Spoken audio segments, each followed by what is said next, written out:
Brad Hand has finally signed, but is not with the New York Mets. Instead, is with the Mets' division rival, the Washington Nationals. In this video, I'm going to react to the Brad Hand signing. My just overall quick reaction, because I got to tell you, I'm pretty frustrated about this, because I said a ton of times on this channel that the Mets really should get Brad Hand. I feel like he made a ton of sense. Would have been great back in the bullpen, left-handed, all that nonsense.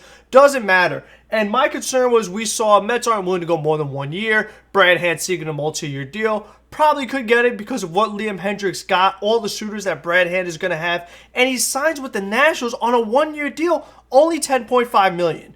This makes zero sense to me because if you remember earlier in the offseason when Brad Hand was put on waivers by Cleveland, Sandy said that the Mets would have put a claim in had the ownership group gone through. And they could not, they have a chance to because the Wilpons wouldn't want to make a claim on that. So if the Mets were willing to give Brad Hand 1 year, $10 million, and the Nationals gave him 1 year, $10.5 million. Also, it's a division rival, which makes it even more important. Mets can go 1 year, 12, 1 year, 12.5. We can't do that. I mean, new ownership. I was hoping things like this would change because this reminds me of when Will Harris went to the Nationals, and I really wanted the Mets to get Will Harris.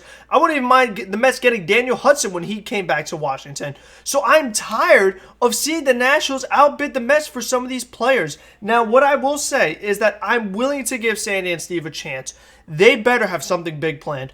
Unless it's Trevor Bauer, unless it's Eugenio Suarez, Sonny Gray, or Chris Bryant, Arenado, one of those guys, I am livid. Because there's no excuse. There's no reason why you can't beat this offer. None. Not whatsoever. You didn't get George Springer. I mean, you went cheap with McCann. You're making all these little moves so that you could set up for, some other things.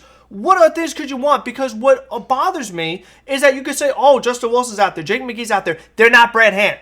They're not all-star lockdown guys late in games that could be all-star closers. They don't have that capability that Brad Hand does. Brad Hand has been consistent, and now instead, the Mets are going to face him with the Washington Nationals, a team that, don't be surprised if the Nationals have a really good year again. I mean, this division is freaking stacked right now.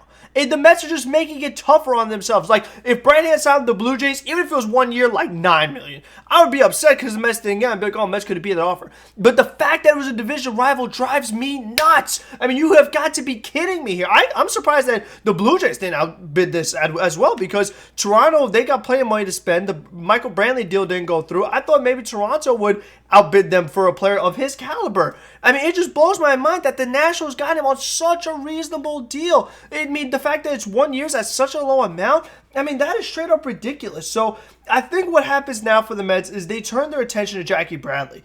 If the Mets don't get Bradley, they got to do something big because, like I've said before, but what else are you going to do with this money? If you're not getting Kike, if you're not getting Brad Hand, if you're not getting Jackie, what moves are New York Mets going to make? So, I mean, I just got to be honest. I am just really, really frustrated because it looked like Brad Hand was close to the Mets, last week. And I'm guessing that was maybe a move by the agent to try to get teams to increase their offer. And then Brad Hand ended up switching agents. So I'm guessing that's what was going on.